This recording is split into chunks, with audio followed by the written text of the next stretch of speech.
우리 성함의 성도 여러분, 한 주 동안 평안하셨습니까? 네, 삶의 순례를 마치고 하나님 아버지 품에 나온 우리 성도님들을 환영하고 축복하고요.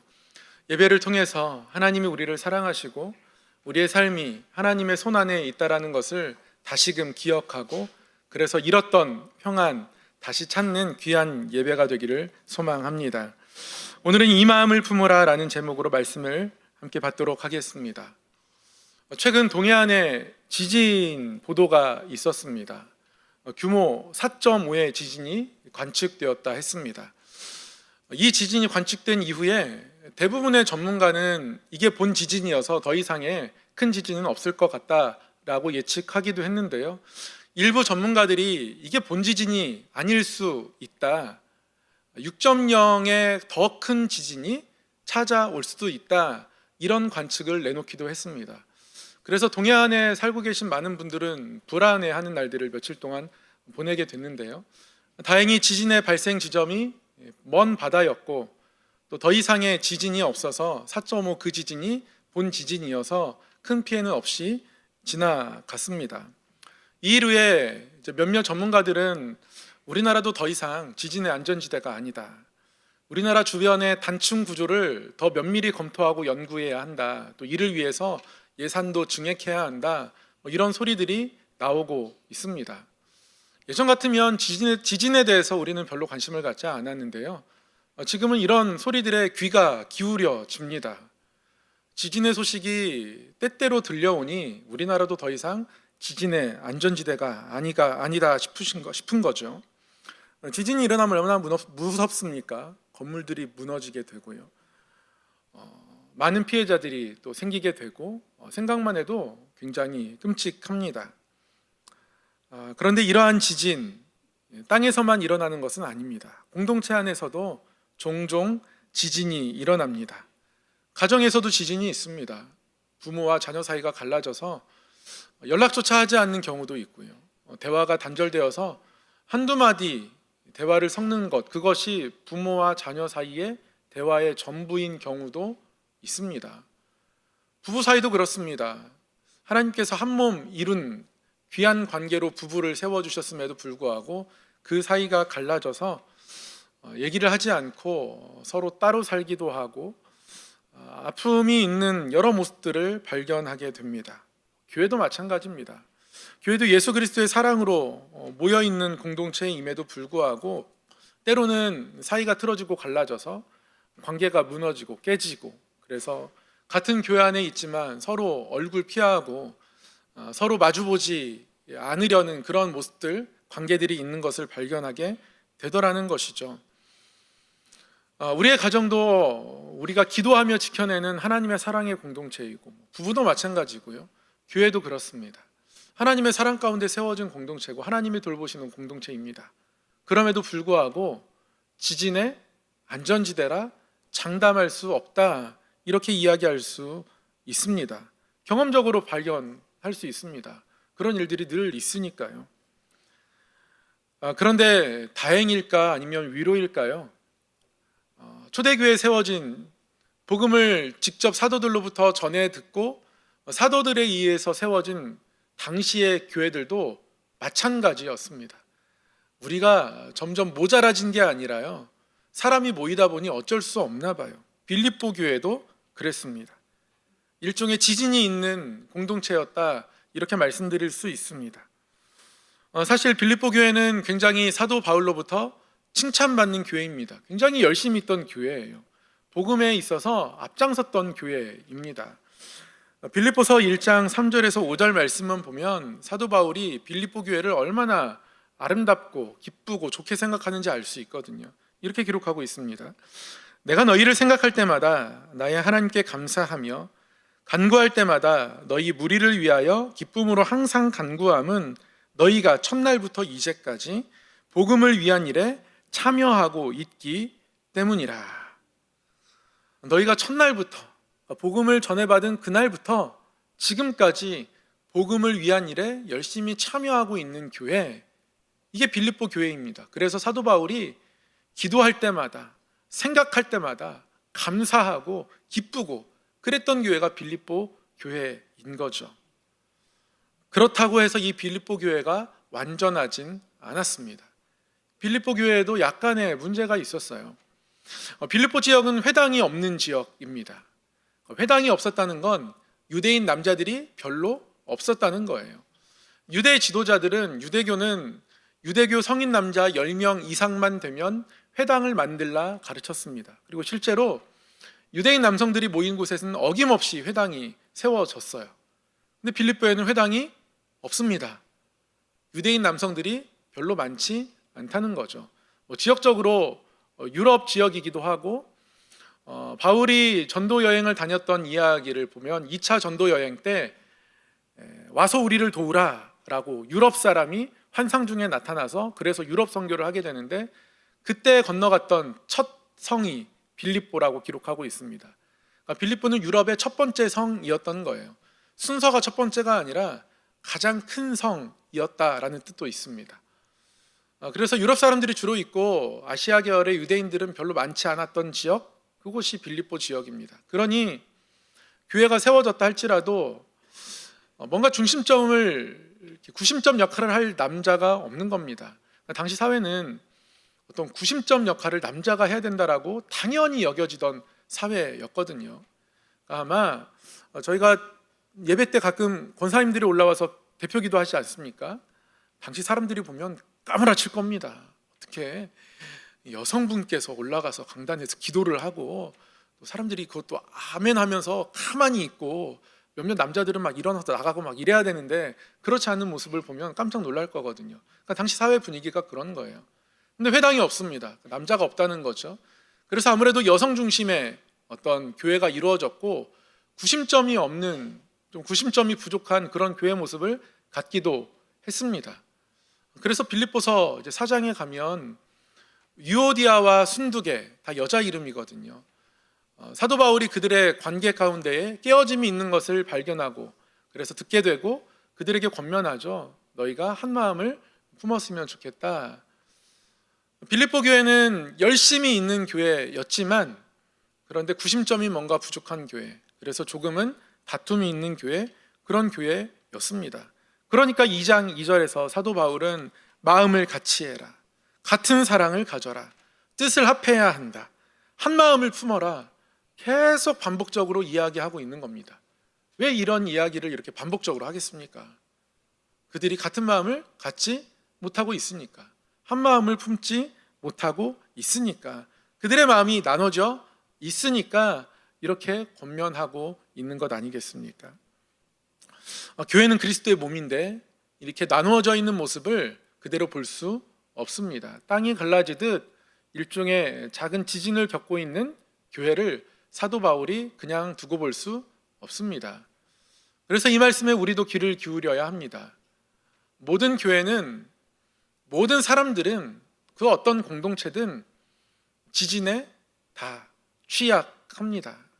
그래서 우리는 이 이야기에 마음을 기울여야 합니다. 사도 바울은 그래서 이렇게 명령하죠. 너희 안에 이 마음을 품으라, 곧 그리스도 예수의 마음이니. 이 지진을 견뎌내기 위해서, 이 땅의 흔들림을 견뎌내기 위해서 공동체가 품어야 할 것, 우리가 우리 가정에서 품어야 할 것, 부부 사이에 품어야 할 것, 어떤 것이라고 사도 바울이 가르치냐면 이 마음이라고 가르칩니다. 우리가 마음이라고 하니까 우리 마음 속에 있는 그 어떤 것을 이야기하는 것 같은데요, 2장 5절을 직역하면 그렇습니다. 너희가 이것들을 마음에 품어라. 이것을 마음에 품어라. 마음에 품다라는 동사 하나가 쓰여지고 있는 겁니다. 이것을 마음에 품어야 하는데 그 이것이 뭐냐? 바로 예수 그리스도께서 보여주신 것들, 그것들을 마음에 품어라, 이렇게 권면하고 있는 겁니다. 예수님이 보여주신 것을, 예수님 안에 있는 것을 우리가 품어내면 예수님이 나타내신 그것들을 우리 또한 나타내며 살아야 한다라는 것을 의미하기도 합니다. 그럼 예수님이 무엇을 우리에게 나타내셨습니까? 사도 바울이 6절 이하에서 예수님이 우리에게 나타내신 것을 그리스도의 찬가라고 해서 노래 형식으로 표현하고 있는데요, 가장 핵심은 이겁니다. 자기를 비우셨다라는 겁니다. 자신을 비우셨다. 원래 예수님은 하나님과 동등된 존재였으나 하나님과 동등됨을 취할 것으로 여기지 않고 오히려 자기를 비워서 종의 형체를 가지셨다, 이렇게 말씀하고 있습니다. 자기를 비워서 종의 형체를 가졌다. 여러분, 종에게 요구되는 것 가장 중요한 게 무엇입니까? 일을 잘하는 능력도 필요하겠죠. 이왕이면 일을 잘하면 좋습니다. 거기에다 눈치도 빠르면 좋겠습니다. 하나를 시키면 두 개를 하면 얼마나 좋겠습니까? 거기에다가 성실하기까지 하면 참 좋겠습니다. 책임감을 가지고 어제나 오늘이나 변함없이 섬기는 종이면 참 좋겠습니다. 그런데 이 모든 것, 능력이 있고 성실하고 책임감이 있고 눈치가 있다 할지라도 결국 주인에게 대들면 아무것도 아니죠. 종은 순종해야 종입니다. 순종하는 모습이 없으면 종이 아닙니다. 예수님께서 종의 형체를 가지셨다. 종의 모양에 자신을 담아내셨다라는 건 순종하기로 결심하셨다는 뜻입니다. 예수님의 순종은 누구입니까? 하나님이시죠. 하나님에게 순종하시는 겁니다. 그래서 하나님께 순종하기 위해서 하나님과 동등된 그곳, 그 하늘 보좌를 버리시고 땅을 선택하십니다. 하늘 보좌를 버리시고 이 땅에 오신 예수님, 자기를 비우신 모습 속에서 우리는 순종의 모습을 발견합니다. 누구에 대한 순종이요? 하나님에 대한 순종. 그리고 종의 형체를 가지신 예수님께서 사람들처럼 되셨다라고 오늘 말씀은 기록합니다. 사람들 속으로 오시는 거예요. 사람들처럼 되시는 겁니다. 왜 사람들처럼 되셨겠습니까? 사람들 사이에 나타나셔서 사람을 구원하시기 위해서 그렇게 하신 겁니다.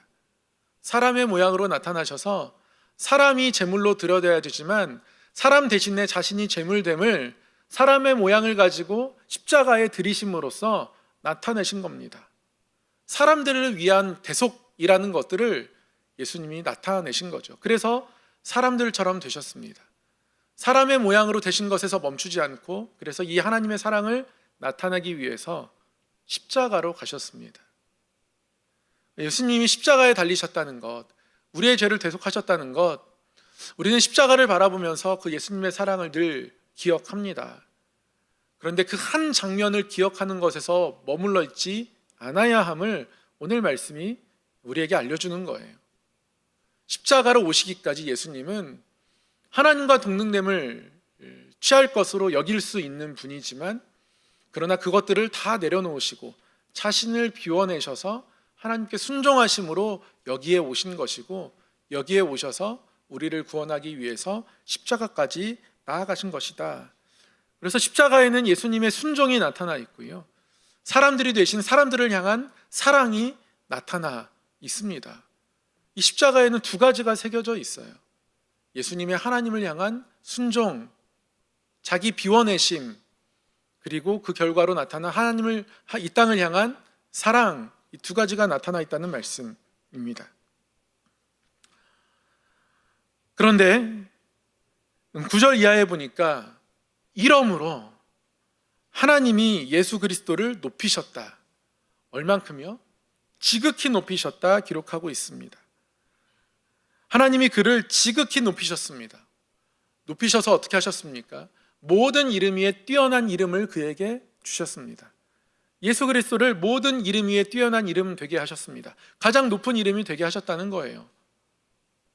새로운 사실이 아니죠. 우리는 다 그 사실을 기억합니다. 알고 있습니다. 그리고 그 예수님을 바라보는 마음들로 예배의 자리에 나옵니다. 모든 이름 위에 뛰어난 이름을 주셔서 예수님 앞에 이루어지는 일들이 두 가지가 생겨나게 되었습니다.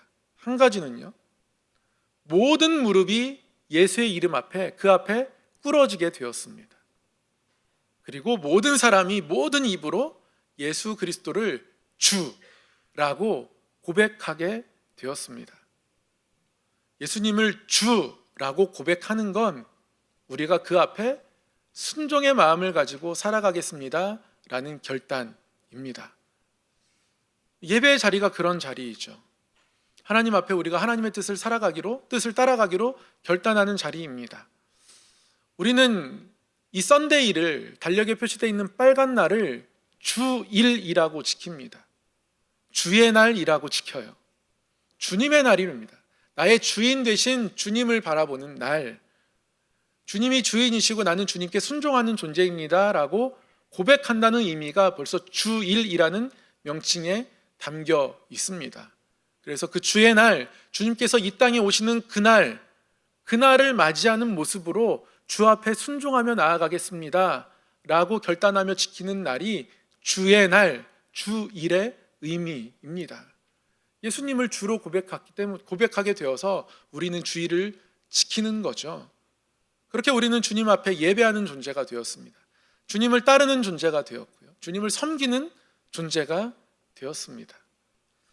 그것이 예수님이 모든 이름 위에 뛰어난 이름이 되셔서 우리 삶 가운데 일어난 첫 번째 일입니다. 두 번째는요, 모든 무릎을 예수의 이름에 꿇게 하셨다. 우리의 무릎 꿇음이 예수님 앞에 있어야 한다라는 것, 우리의 무릎이 예수님께 꿇어지는 것, 그것이 바로 두 번째 일입니다.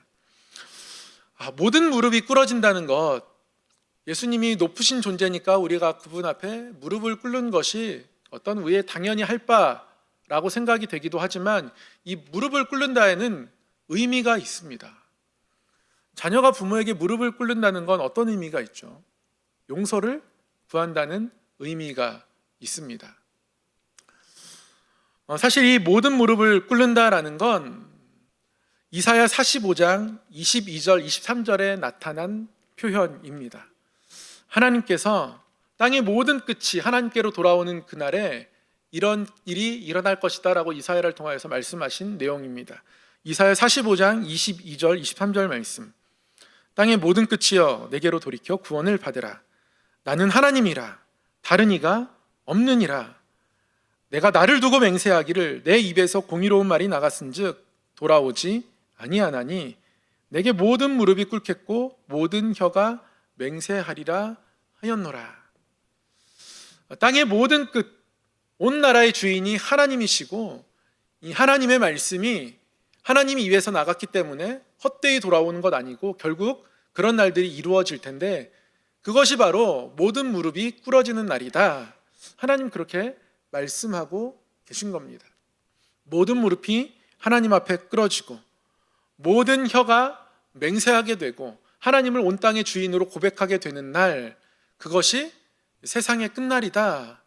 그런데 그 모든 무릎이 꿇어지는 일들이 누구 앞에서 일어나야 하는가? 예수 그리스도 앞에서 일어나야 하는 것. 예수 그리스도가 온 땅의 주인 되시고 결국 예수 그리스도가 모든 땅들로부터, 온 나라부터 높임을 받아야 할 주되신 분이다라는 것을 선언하고 있는 것이죠. 예수님의 이름이 얼마나 높은 이름인지 하나님에게 돌려졌던 그 표현들이 예수님에게 돌려지고 있음을 발견하게 되는 것이죠. 하나님만이 주님이신 줄 알았는데 예수님이 주님이 되시고 땅의 모든 끝이 하나님 앞으로 돌아오게 되는 것 같았는데 예수님 앞으로 돌아오게 되고, 하나님과 예수님이 동등하시구나, 삼위일체 하나님이시구나 라는 것들을 이 말씀이 선포하고 있습니다. 그런데 이 무릎 꿇음에 또 하나의 의미가 있는데요, 사도 바울이 로마서 14장 10절에서 12절, 여기서 이사야 이 45장 말씀을 인용하고 있는데요, 이 무릎 꿇는다는 것이 어떤 의미가 있는지 보다 더 뚜렷하게 나타납니다. 로마서 14장 10절에서 12절 말씀에 이렇게 말씀합니다. 네가 어찌하여 내 형제를 비판하느냐, 어찌하여 내 형제를 업신 여기느냐, 우리가 다 하나님의 심판대 앞에 서리라. 우리가 하나님 앞에 심판대, 그 앞에 서겠다는 거죠. 그러면서 이사야 45장 말씀을 인용합니다. 기록되었으되 주께서 이르시되 내가 살았노니 모든 무릎이 내게 꿇을 것이요 모든 혀가 하나님께 자백하리라 하였느니라. 이러므로 우리 각 사람이 자기 일을 하나님께 짓고 하리라. 하나님 앞에 무릎 꿇는다는 것은 모든 땅의 주인이 하나님이셨다라는 고백과 더불어서 그 무릎 꿇는 장소가 하나님의 심판대라고 사도 바울은 말씀하고 있습니다. 그 심판대 앞에서 무릎을 꿇고 나의 모든 행한 일을 하나님께 말하는 자리, 그런 자리가 그 끝날에 있을 것이다. 모든 일을 내가 하나님께 직고하는 그날이 있을 것이다. 우리의 무릎 꿇음은 그런 것이다. 이렇게 말씀하고 있는 겁니다. 땅의 모든 나라들, 모든 민족들의 주인이 예수 그리스도다. 우리는 그렇게 생각합니다. 인정합니다. 그래서 선교 일들도 열심히 감당하려 합니다. 그렇게 애씁니다. 그러나 모든 무릎이 예수 앞에 꿇어진다라고 할 때 또 하나 우리가 기억해야 할 것은 하나님의 심판대 앞에 무릎 꿇는 우리의 모습입니다. 그래서 우리가 하나님 앞에 무릎 꿇고 우리의 모든 잘못을 고백하는 그런 존재여야 하기에, 그렇게 하나님의 심판대를 바라보는 마음들이 있어야 하기 때문에, 그러니까 너희가 형제를 비판하고 형제를 업신여기지 말라. 오늘 사도 바울이 이렇게 이야기하지 않습니까? 우리가 주님 앞에 무릎 꿇는다는 것은 그런 겁니다. 하나님의 그 심판대 앞에 우리의 자신을 세우고 그 앞에 무릎 꿇고 우리가 누군가를 업신여기지 않고 하나님의 사랑으로 대하는 것, 그것이 바로 우리가 무릎 꿇는 자리, 그 의미라는 것이죠. 이것을 마음에 품으라는 겁니다. 예수님께서 자기를 비우시고 이 땅에 오셨다. 다 비우셨다. 그리고 하나님이 예수 그리스도를 높이셨다. 모든 무릎이 그 앞에 꿇어지게 하셨다. 그러니 우리 또한 그 앞에 무릎 꿇음으로 하나님 그 앞에서 예수 그리스도가 순종하신 것처럼 우리가 순종하는 존재로 이 땅을 살아가야 하는 것이고, 우리가 예수 그리스도를 주로 고백하며 그 앞에 무릎 꿇음으로 하나님의 심판대 앞에 서 있는 것처럼, 그래서 형제를 사랑하기에 멈추지 않고 힘써야 하는 것처럼 그렇게 살아가야 하는 것이다. 그럴 때 일어나는 일이 어떤 일이겠습니까? 하나님이 예수 그리스도를 높이시는 것처럼 우리를 높이시는 일입니다. 하나님이 우리를 그때 높이십니다.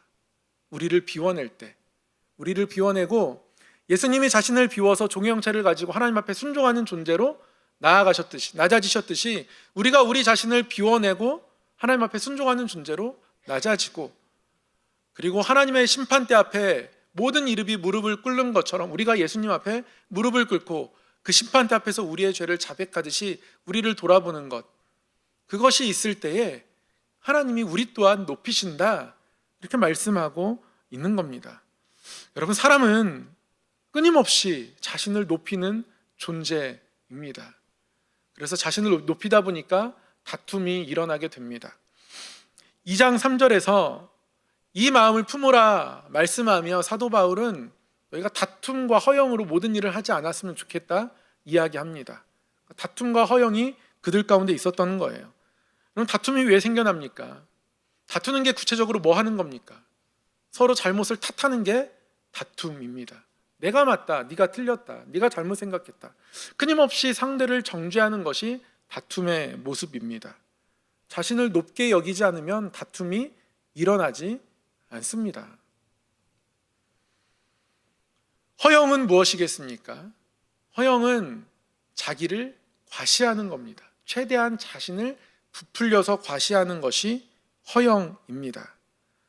이 허영은 자신을 부풀려서 과시하다 보니 이 허영이라는 것이 자꾸 쌓이면 하나님 앞에 자신을 낮출 수 없는 지경에까지 이르고 맙니다. 이게 다툼과 허영이에요. 이 다툼과 허영은 사실 동시에 일어날 가능성이 큽니다. 동전의 양면과 같습니다. 이런 것들이 우리 삶에 늘 일어나기 쉽습니다. 자녀와 부모 사이에도 다툼과 허영이 있습니다. 내가 맞다. 부모 세대는 나의 옳음을 끊임없이 강조합니다. 자녀 세대는 내가 더 많이 배웠다. 그래서 자신을 더 크게 여기는 마음들을 가지고 살아가기 쉽습니다. 자신을 비워내지 않습니다. 그러다 보니 갈라짐이 생깁니다. 지진이 일어난다는 거죠. 부부 사이도 마찬가지입니다. 혹자가 부부 관계를 일컬어서 서로가 서로를 로또로 바라본다라고 이야기하기도 합니다. 하나도 안 맞는다는 뜻이죠. 그만큼 자기 고집과 자기 의견이 많고 다툼이 있는, 그래서 때로는 갈라서기도 하는 그런 관계가 부부다, 우리는 이렇게 말할 수도 있습니다. 그만큼 우리가 높아짐에 익숙하고 자기를 내세움에 익숙한 그런 존재라는 뜻입니다. 그런 우리 삶에 지진이 없기를 바라시는 마음으로, 그래서 하나님이 높이시는 그런 삶을 살아가기를 바라는 마음으로 하나님이 오늘 우리에게 말씀하시는 겁니다. 너희가 이것을 품어라. 이것을 마음에 꼭 품어라. 어떤 것이요? 예수 그리스도 안에서 나타난 그것들. 자기를 비우시고 종의 형체로 순종하고자 하셨던 모습들, 또 사람들을 사랑하셔서 종의 형체를 가지고 십자가까지 나아가셨던 그 모습들, 그리고 하나님이 그를 높이셔서 모든 이름 위에 뛰어난 이름을 주셨다는 것, 모든 무릎이 그 앞에 꿇어지게 되었다는 것, 그래서 우리 또한 그 앞에 무릎을 꿇으며 하나님의 심판대 앞에 우리가 서 있듯이 살아가야 한다는 것, 이것을 우리 마음에 품으라 말씀하십니다. 그러면 하나님이 높이시겠다고 말씀합니다. 우리가 하나님 앞에 무릎 꿇고 우리의 삶을, 우리의 마음을 다 비워내고 얘기한다고 해서 하나님이 그것 가지고 정확히 따져서 벌을 내리신다라는 게 아니라 하나님이 높이신다 말씀합니다. 그래서 예수님의 이 모습을, 비우시는 모습을, 그리고 하나님이 높이시는 이 모습을 사도 바울이 이야기하고는 12절에 그렇게 말씀하는 겁니다. 두렵고 떨림으로 너희의 구원을 너희도 이루어라. 항상 복종하면서 순종하면서 너희의 구원을 이루며 살아가라. 그렇게 말씀하고 있는 겁니다. 이 구원이 뭡니까? 우리가 하나님의 자녀가 되었다는 것은 이미 우리에게 일어난 일입니다. 그럼에도 불구하고 우리가 앞으로 이루어 가야 할, 우리 삶에서 경험해야 할 이 구원은 무엇이겠습니까? 하나님의 높이심입니다. 우리가 하나님의 자녀이기에 하나님 앞에 무릎을 꿇고 나아갈 때에 높이시는 그 하나님의 높이심을 우리가 경험할 수 있는 것이다. 그 자리로 오늘 말씀은 우리를 초대하고 있는 겁니다. 우리가 우리를 높이는 것, 그것이 우리에게 가장 빠른 것 같지만, 그것이 우리에게 가장 효과적인 방법인 것 같지만 그렇지 않습니다. 우리를 비워내는 것, 자기 과시의 허영을 비워내는 것, 다른 사람을 정죄하는 다툼의 모습을 비워내는 것, 그래서 오늘 말씀이 기록하는 것처럼 나보다 다른 사람을 더 낮게 여기는 것, 더 귀한 존재로 여기는 것, 그러한 삶의 태도를 가지고 살아가는 것, 그럴 때에 하나님이 우리를 높이신다 말씀하고 있는 것입니다. 여러분, 하나님이 나를 어떻게 높이실까? 하나님이 우리를 어떻게 높이실까? 기대되지 않으십니까? 하나님의 높이심을 경험하고 싶지 않으십니까? 하나님의 높이심을 바라보는 우리의 마음 가운데 있어야 할 것, 오늘 하나님이 우리에게 다 알려주셨습니다. 자기를 비우고 종의 형체를 갖고 그 마음을 갖고 그렇게 예수님이 우리에게 오신 것처럼 살아가고, 또 예수님이 모든 이름 위에 뛰어난 이름이 되셔서 그 앞에 무릎 꿇게 하셨으니 우리 또한 예수님 앞에 무릎 꿇고 살아가면, 그렇게 우리를 낮추면 하나님이 높이실 겁니다. 그러한 인생으로 살아가고, 그래서 우리를 높이시는 하나님의 손길을 너무나 분명하고 감사하게 경험하는 우리의 삶이 되기를, 우리의 가정이 되기를, 우리의 모든 걸음걸음이 되기를 소망하고 축복합니다. 기도하겠습니다. 사랑의 하나님 아버지, 우리를 위하여서 낮아지신, 그리고 예수님을 높이신 하나님의 그 높이심을 바라보며 우리의 삶이 예수님을 따라가고 닮아가고 예수님의 모습이 우리의 마음에 있어서 우리 또한 하나님이 높이시는 인생으로 살아갈 수 있도록 인도하여 주시옵소서. 예수님의 이름으로 기도드립니다. 아멘.